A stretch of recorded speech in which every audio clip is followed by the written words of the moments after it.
各位午夜怪談嘅忠實聽眾，你哋好啊！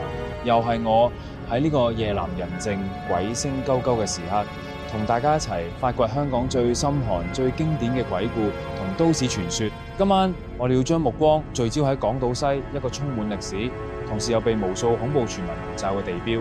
冇錯，就係好多人都聞之色變，位於西營盤嘅高街鬼屋。呢座建築物單單係個名已經夠晒令人毛骨悚然。佢嘅外形充滿維多利亞時期嘅古典風格，但係經過歲月嘅洗禮，同埋咁多恐怖古仔嘅加持，無論日頭定夜晚，望落去都散發住一股難以言喻嘅陰森同詭異。今晚就等我帶大家深入呢一座鬼屋嘅核心，一層一層咁揭開佢背後究竟有幾多不為人知，又或者係大家聽過但未深入了解嘅恐怖真相。如果你已經準備好，較暗你盞燈，較大你個喇叭，我哋午夜怪談嘅高街鬼屋之旅正式啟程。講起高街鬼屋，我哋首先要了解下佢嘅前世今生。呢座建築物原名叫做國家醫院外籍護士宿舍，喺1892年落成。你冇聽錯，百幾年前嘅事啦。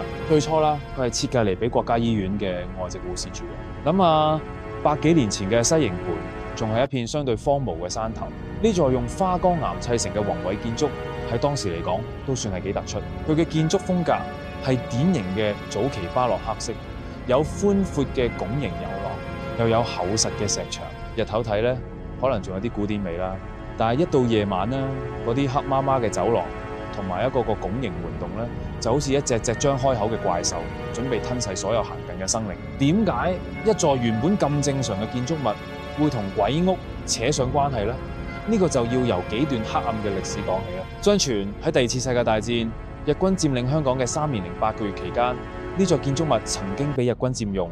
至於佔用嚟做咩，就有好多唔同嘅講法。有啲老街坊話，日軍曾經將呢度當成行刑場，唔少反抗日軍嘅義士或者係無辜嘅平民，就喺呢度慘遭殺害。諗下喺嗰個戰火紛飛嘅年代，人命賤如草。呢啲石牆之內，可能真係見證過無數嘅血腥同死亡，亡魂嘅怨氣就好似滲咗入啲石頭入邊咁，點都洗唔甩。亦都有講法話咧，呢度曾經係日軍嘅秘密基地，甚至係用嚟囚禁同埋審問戰俘嘅地方。喺嗰種情況下咧，酷刑、虐待，相信都係家常便飯。咁多嘅痛苦、絕望同仇恨積聚喺同一個空間，你話嗰度嘅氣場會唔會好呢？所以高街鬼屋嘅猛鬼之名，可以話係由日佔時期呢段慘痛嘅歷史開始萌芽。嗰啲含冤而死嘅亡魂，據聞就成為咗呢座建築物最早嘅住客。日佔時期過後，高街呢座建築物嘅用途又有咗重大嘅轉變。喺1947年，佢被改建成為一間精神病院，專門接收女性精神病人。之後再擴展到男女病人都有。呢個用途一路維持到1961年。之後咧，精神病院搬咗去新嘅青山醫院。精神病院呢個名本身已經帶有幾分神秘同不安。喺嗰個年代，大眾對精神病嘅了解唔多，好多時都會將精神病人同瘋癲危險畫上等號。而高街精神病院據聞當時嘅環境同設施都唔係太好，病人嘅待遇亦都備受質疑。於是啦，各種關於精神病院嘅恐怖傳聞啦，就開始不招而走。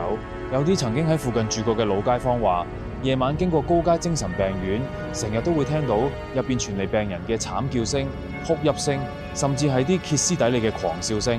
嗰啲聲喺寂靜嘅夜晚聽落尤其令人心寒，有啲聲甚至唔似係人類可以發出嚟。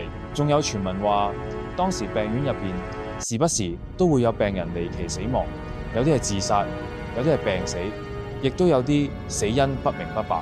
呢啲枉死嘅病人魂魄就留咗喺病院入邊，成為咗新一批嘅住客。其中一個最經典嘅傳聞就係話，精神病院嘅某啲病房特別猛啦。譬如有啲人話某個男病房夜晚會鎖住一個女鬼。點解男病房會有女鬼？冇人知，只係聽講夜晚巡邏嘅護士經過嗰間房都會覺得陰風陣陣，有時仲會聽到女人嘅嘆氣聲。亦都有人話見過有啲病人嘅鬼魂喺走廊度遊蕩，重複住佢哋生前嘅動作，例如不斷撞牆，或者係漫無目的咁行嚟行去。嗰種景象諗起都令人不寒而慄。高街精神病院嘅呢段歷史，無疑為呢座建築物嘅鬼屋之名再添上濃厚嘅一筆。日軍嘅冤魂加上精神病人嘅怨氣，令到呢度嘅陰氣可以話係猛上加猛。到咗70年代，高街精神病院正式荒廢之後，呢度就成為咗好多大膽嘅年輕人，或者係啲所謂嘅探靈愛好者嘅尋幽探秘熱點。佢哋帶住電筒、相機，甚至係啲聲稱可以測到靈體嘅儀器，想親身驗證下高街鬼屋係咪真係咁猛料。結果呢，唔少探險者都話喺入邊遇到過各種匪夷所思嘅怪事，有啲甚至嚇到魂飛魄散，發誓以後都唔會再踏足嗰度半步。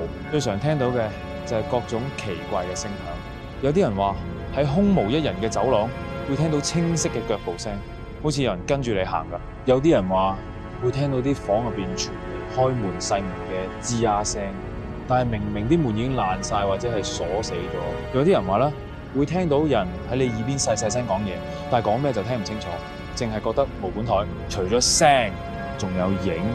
好多探險者都聲稱喺黑暗嘅角落或者係啲破爛嘅窗邊，見過白色或者黑色嘅人影閃過。有啲影好快，一眨眼就唔見咗；有啲影就比較清晰，甚至可以睇到大概嘅輪廓。但係當你定神想睇清楚啲嘅時候，佢又消失咗。更加恐怖嘅係有啲人話感覺到俾嘢掂到，例如行行下會突然覺得人喺後邊推你一下，或者係有人輕輕拍你膊頭。有啲女仔仲話感覺到有冰冷嘅手摸過佢哋啲頭髮或者手臂。呢種親密接觸真係諗起都驚。影相影到怪嘢，亦都係家常便飯。有啲相衝出嚟，會發現多咗啲模糊嘅人樣，或者係啲解釋唔到嘅光團霧氣。有啲人仲話試過喺入邊影相，部相機無端端失靈，或者係啲相影出嚟一片漆黑，但係一離開鬼屋就冇事。當然啦，亦都有啲探險者探完之後身體不適，輕則發幾日燒，重則成個人變得神不守舍，要揾師傅幫手化解。有啲人話係因為俾鬼屋入邊嘅污糟嘢跟咗翻屋企。呢啲多不勝數嘅探靈經歷，無論真假，都令到高街鬼屋嘅恐怖指數直線飆升。佢就好似一個磁石咁，既吸引住啲好奇嘅人，同時又散發住令人卻步嘅危險氣息。高街鬼屋除咗多鬼故啊，仲經歷過幾次火警，其中比較嚴重嘅發生喺90年代。有啲人話係啲癮君子或者露宿者喺入邊生火煮食，唔小心引起火燭。亦都有啲人話可能係啲探險者玩出火。無論起火原因係咩，呢幾場火都令到鬼屋內部損毀得更加嚴重。好多木製嘅結構，例如地板、樓梯、門窗都被燒到七七八八。但係最奇怪嘅係鬼屋嘅主體結構，即係嗰啲用花崗岩砌成嘅外牆，依然屹立不倒，好似點燒都燒唔冧咁。呢個現象又引發咗啲新嘅聯想。有啲人話係因為鬼屋入邊嘅怨氣太重，啲嘢唔肯走，所以連場大火都奈何唔到佢哋。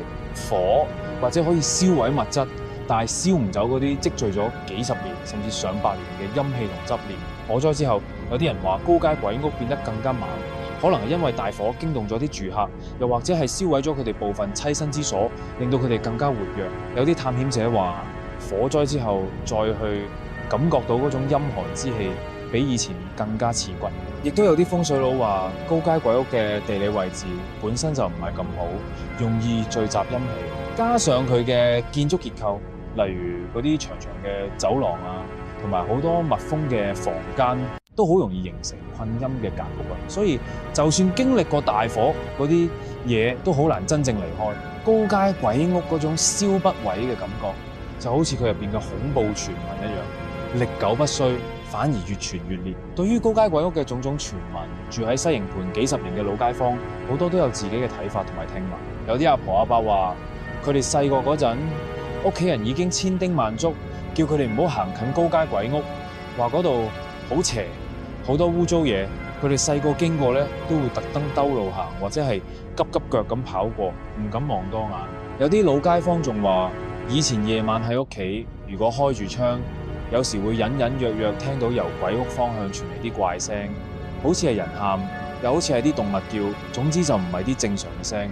亦都有啲比較大膽嘅街坊話，曾經喺黃昏或者清晨天色比較朦朧嘅時候，見過鬼屋啲窗邊好似有啲白蒙蒙嘅人影晃動，但係當佢哋想睇清楚啲嘅時候，啲影又唔見咗。當然就亦都有啲街坊比較理性啦，覺得所謂嘅鬼故啦，都係啲人自己嚇自己，穿鑿附會啦。佢哋話一座荒廢咗咁耐嘅舊建築，夜晚黑燈瞎火，梗係會顯得陰森恐怖啦。啲怪聲可能只係風聲、老鼠聲或者係啲流浪貓狗嘅叫聲。不過無論信定唔信，高街鬼屋喺好多老一輩西營盤居民嘅心目中，都係一個充滿神秘同禁忌嘅地方。佢哋對呢座建築物都懷住一種敬而遠之嘅態度。有啲老街坊仲記得，以前精神病院仲運作緊嘅時候，有時會有啲病人成功走甩，嗰陣時成個西營盤都會好緊張，家家戶戶都會閂埋門窗，驚俾啲走甩嘅精神病人騷擾。呢啲記憶都加深咗佢哋對高街鬼屋嗰種不安嘅感覺。呢啲來自街坊嘅口述歷史同埋零碎記憶，就好似一塊塊拼圖咁，慢慢砌出高街鬼屋喺唔同年代俾人嘅印象同埋感受。經歷咗百幾年嘅風風雨雨同埋無數嘅恐怖傳聞之後，高街鬼屋喺2001年終於迎嚟咗佢嘅重生。政府決定將佢活化，保留咗佢最具特色嘅花崗岩外牆同埋遊廊，內部就改建成西營盤社區綜合大樓。而家嘅高街鬼屋外表睇落依然充滿古典氣息，但係內部已經煥然一新，有各種社區設施，例如活動室、辦事處等等。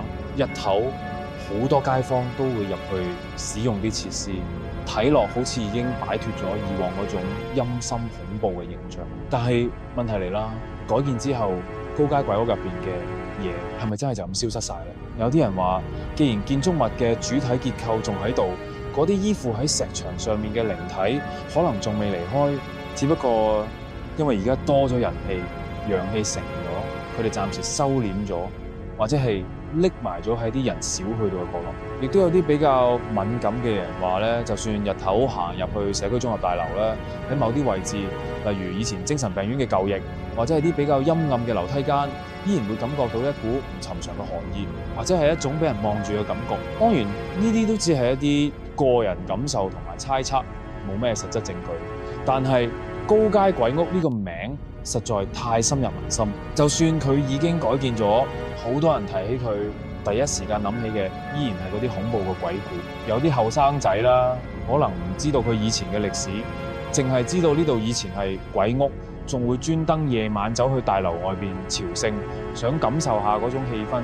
可以話高街鬼屋嘅恐怖傳說已經成為咗香港都市傳奇嘅一部分。佢就好似一個路印咁，深深咁刻咗喺呢座建築物嘅歷史上。就算點樣活化，點樣改變用途，都好難完全活得甩。高街鬼屋嘅故仔由百幾年前講到而家，真係可以話係源遠流長，而且版本仲多。佢集合咗戰爭嘅悲慘、精神病院嘅神秘、探靈嘅刺激，同埋舊建築嘅詭異，幾乎齊集晒所有恐怖元素。佢唔單止係一座建築物，更加係香港歷史嘅一個縮影，見證住呢個城市嘅變遷。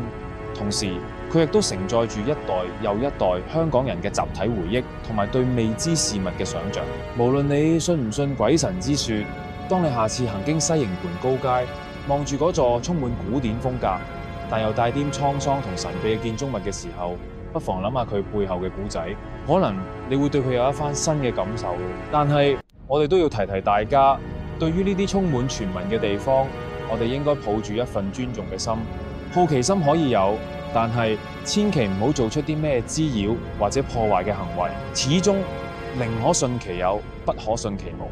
有啲嘢我哋都係唔好亂咁觸碰好啲。好啦，今晚午夜怪談關於高街鬼屋嘅分享就差唔多到呢度。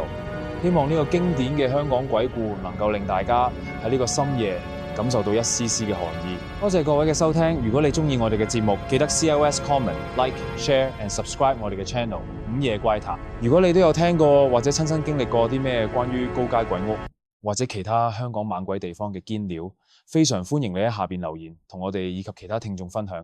我哋下次午夜怪談再會，到時再同大家發掘更多令人又驚又想聽嘅香港地道鬼故。